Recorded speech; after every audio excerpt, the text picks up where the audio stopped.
తెలంగాణలో మున్సిపల్ ఎన్నికల ఓట్ల లెక్కింపు తుది దశకు చేరుకుంది. ఇప్పటి వరకు వెల్లడైన ఫలితాల ప్రకారం మెజారిటీ స్థానాల్లో కాంగ్రెస్ పార్టీ విజయం సాధించింది. ఇక బీఆర్ఎస్ కు వచ్చేసరికి రెండో స్థానంలో కొనసాగుతుండగా బీజేపీ మూడో స్థానంలో ఉంది. మరో 17 మున్సిపాలిటీల్లో హంగ్ వెల్లడయ్యే అవకాశం ఉన్నట్టుగా తెలుస్తోంది. కౌంటింగ్ కి సంబంధించి డీటెయిల్స్ మా ఖమ్మం కరెస్పాండెంట్ అయ్యప్ప అందిస్తారు. అయ్యప్ప చెప్పండి. జరిగినటువంటి ఎన్నికల కౌంటింగ్ లో 7 మున్సిపాలిటీకి కాంగ్రెస్ పార్టీ కైవసం చేసుకుంటుందని తెలుస్తుంది. అయితే కొత్తగూడెం అయితే కౌంటింగ్ కొనసాగుతుంది. మొదటి రౌండ్ పూర్తయ్యేసరికి ఆ కొత్తగూడెం చూసుకోవచ్చు. అప్పుడు ప్రధానంగా అక్కడ ఉన్నటువంటి సిపిఐ పార్టీకి అత్యధిక స్థానాలు అయితే రాబోతున్నాయి. కొత్తగూడెంలో కాంగ్రెస్ 14 స్థానాలు కైవసం చేసుకోగా మొదటి రౌండ్ లో సిపిఐ పార్టీ 24 వార్డులు అయితే కైవసం చేసుకుంది. బీజేపీ ఒకటితో సరిపెట్టుకుంది. బీఆర్ఎస్ 6 వార్డులు కైవసం చేసుకుంది. ఇండిపెండెంట్లు 3, సిపిఎం ఒకటైతే ప్రస్తుతం కౌంటింగ్ రెండో రౌండ్ కొనసాగుతున్న పరిస్థితి అయితే. ఇటు సత్తుపల్లి నియోజకవర్గం చూసుకున్నట్లయితే కాంగ్రెస్ పార్టీ ఆధిపత్యం అయితే కొనసాగుతుంది. బీఆర్ఎస్ కు ప్రస్తుతం 5 స్థానాలు అయితే గెలుపొందింది. మిగిలిన వార్డులో కౌంటింగ్ అయితే జరుగుతుంది. కల్లూరు చూస్తుంటే ఇప్పటికే మున్సిపాలిటీ కల్లూరు కాంగ్రెస్ పార్టీ కైవసం చేసుకుంది మనకు అప్డేట్ అయితే అందుతుంది. ఇంకా ఇల్లెందుకు కూడా కాంగ్రెస్ పార్టీనే కైవసం చేసుకున్న పరిస్థితి అయితే ఉంది. ప్రస్తుతం మరోవైపు మధిరగూడ బత్తి విక్రమార్క ఇలాకాలో కాంగ్రెస్ పార్టీ కైవసం చేస్తుంది. తెలంగాణలోనే మొదటిగా మున్సిపాలిటీలో అసరావుపేట కాంగ్రెస్ పార్టీ కైవసం చేసుకుంది. ఉదయం ఓట్ల లెక్క 2 గంటల్లోనే పూర్తి అప్డేట్ అయితే వచ్చిన పరిస్థితి అయితే మనం ప్రత్యక్షంగా చూస్తున్నాం. ఇంకా పోతే రైరాతో పాటు ఇది ఇల్లెందు, మధిర, సత్తుపల్లి, కల్లూరు, ఏదులాపురంలో కూడా పొంగిలేటి ఇలాకాలో పూర్తిగా కాంగ్రెస్ పార్టీ కైవసం చేసుకున్న పరిస్థితి అయితే ముందు అనుకున్నట్లుగానే ఆ జిల్లాలో ఉన్నటువంటి ఉమ్మడి ఖమ్మం జిల్లాలో ప్రజలు కాంగ్రెస్ పార్టీకి పట్టం కట్టారు. ఆ కాంగ్రెస్ పార్టీ ఈ 2.5 సంవత్సరంలో చేపట్టినటువంటి సంక్షేమ పథకాలు అయితే ప్రజలు విశ్వసించారని ఈ ఓటింగ్ ద్వారా అయితే తెలుస్తుంది. కొంతమేర బీఆర్ఎస్ పుంజుకున్నప్పటికీ మిగిలిన అన్ని చోట్ల కూడా కాంగ్రెస్ పార్టీ విజయ కేతనం ఎగరవేసిందని చెప్పాలి.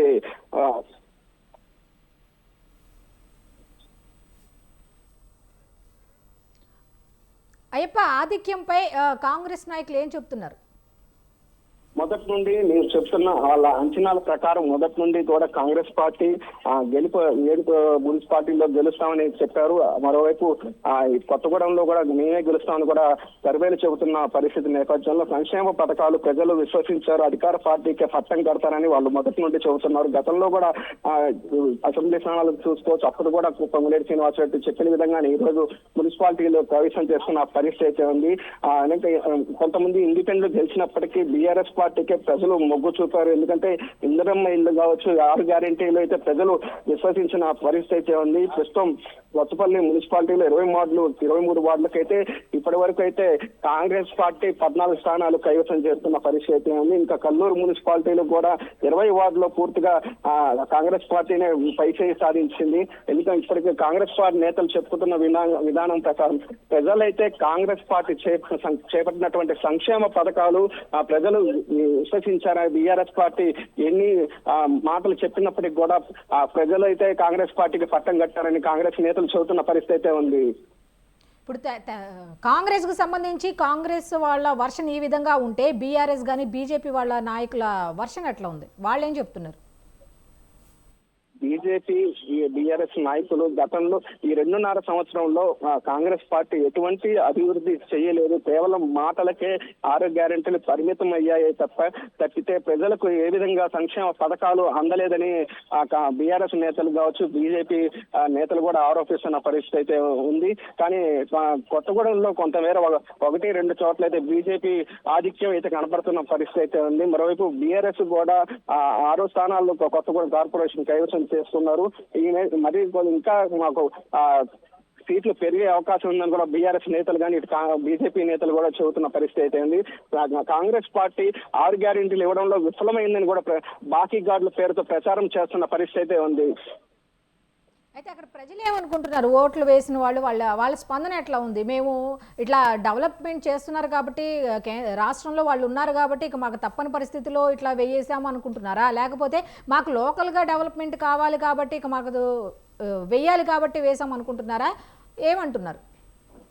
వాస్తవంగా ప్రజలైతే ప్రస్తుతం ఉన్న అధికారంలో ఉన్నటువంటి కాంగ్రెస్ ప్రభుత్వం రానున్న రోజుల్లో ఇక సంక్షేమ పథకాలు కానీ ఇవి అందిస్తారు అని ఆ నేపథ్యంలోనే వాళ్ళు ఓటు వేశారని కూడా తెలుస్తుంది. ఎందుకంటే ఇందిరమ్మ ఇల్లు కావచ్చు, ఉచిత కరెంటు కావచ్చు, ఫ్రీ బస్సు కావచ్చు, ఇటువంటి కోల్పోతామేమో వీళ్ళకి, అంటే ఇటువంటి అధికార పార్టీకి వేయకపోతే రోడ్లు రావు లేకపోతే ఇల్లు రావు అని అది కూడా ఒక ఆలోచనతో కూడా పట్టం కట్టారని చెప్పాలి. ప్రధానంగా ఆ డబ్బు కూడా కొంత మార్చిందని చెబుతున్న పరిస్థితి. ఎందుకంటే ఓటుకి 2,000 నుండి 5,000 దాకా, 8,000 నుండి 10,000 దాకా చొప్పున కూడా అధికార పార్టీ పెంచిన పరిస్థితి ఉంది. వివిధ రకాల చీరలు కావచ్చు, గిఫ్ట్లు కావచ్చు, ఓటర్ని ఆకట్టుకునేందుకు కూడా కాంగ్రెస్ పార్టీ పెద్ద ఎత్తున ప్రజలకు ఆశ చూపించిన పరిస్థితి ఉంది. మరోవైపు ప్రజలు కూడా అధికార పార్టీకే పట్టం కడితే రానున్న రోజులు అభివృద్ధి చేస్తారనే నేపథ్యంలో కూడా ప్రజలు విశ్వసించారని తెలుస్తుంది. అయితే క్యాంప్ రాజకీయాలు చేశారు, లేకపోతే మద్యం, లేకపోతే డబ్బు, ఈ విధంగా అనే వార్తలు కూడా వినిపిస్తున్నావు. క్యాంప్ రాజకీయాలు చేశారు కాబట్టే కాంగ్రెస్ వచ్చింది అన్నట్టుగా కూడా ఇటు బీఆర్ఎస్ కానీ ఇటు బీజేపీ కానీ ఆరోపిస్తుంది. దీని మీద ఏం చెప్తారు? వాస్తవంగా ఇప్పుడు కాంగ్రెస్ పార్టీ వార్డులలో గెలిచిన శాతం చూసుకున్నట్టయితే 50 నుండి 40, కొన్ని చోట్ల 100 ఓట్ల తేడాతో, కొన్ని చోట్ల 7 ఓట్ల తేడాతో. ఓకే, థ్యాంక్ యూ అండి అయ్యప్ప.